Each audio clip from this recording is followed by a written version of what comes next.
ছোট বৌমা, ও ছোট বৌমা, তোমার কি হয়েছে?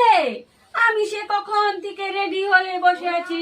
তোমার শ্বশুর মশাইকে বললাম যাব, আজকে যে শ্রাবণের দ্বিতীয় সোমবার, তোমার কি মনে নেই?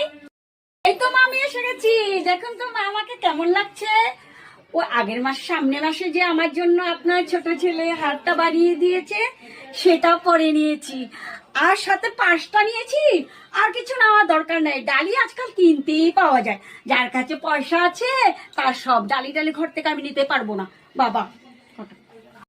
আমি কি ভুল বলেছি? আমি তো বলেছি শুধু আপনাদের সাথে যাব।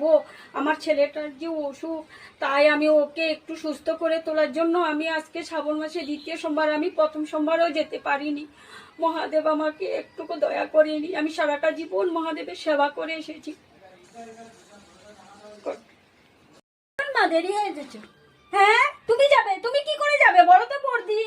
ঘরে জল খাবার কে বানাবে? তুমি গেলে হবে? জল খাবার, কাপড় কাচা, এগুলো কে করবে? ও তুমি এগুলো করে নিয়েছো? তাও বাপু, তোমার যাওয়ার দরকার নেই। তোমার কাছে এত ভালো শাড়িও নেই, ছেঁড়া ছেঁড়া কাপড় পরো।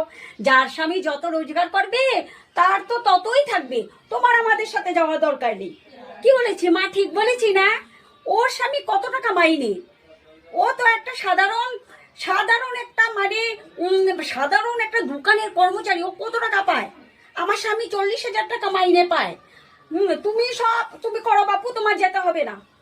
কি, তোমার ছেলেটাও সুস্থ? তো তোমার ছেলেও সুস্থ, আমরা কি করব? তুমি তো একটা অপয়া। যেই দিন থেকে এসেছো, মার মুখে কি মা তুমি আপনি বলেননি যে যেই দিন থেকে এসেছে আপনার ঘরে ও লক্ষ্মী লাগিয়ে বসে আছে, আপনার ভালো কোকাটাকে অসুস্থ করেছে, এখন একটা অসুস্থ ছেলের জন্ম দিয়েছো। তুমি একদম অপয়া, তোমার যেতে হবে না আমাদের সঙ্গে। যেতে হয় বাবু, তুমি একা যাও। হে মহাদেব, হে ভোলানাথ, আমি তোমার কাছে এসেছি নিঃসহায় হয়ে, একেবারে নিঃসহায় হয়ে।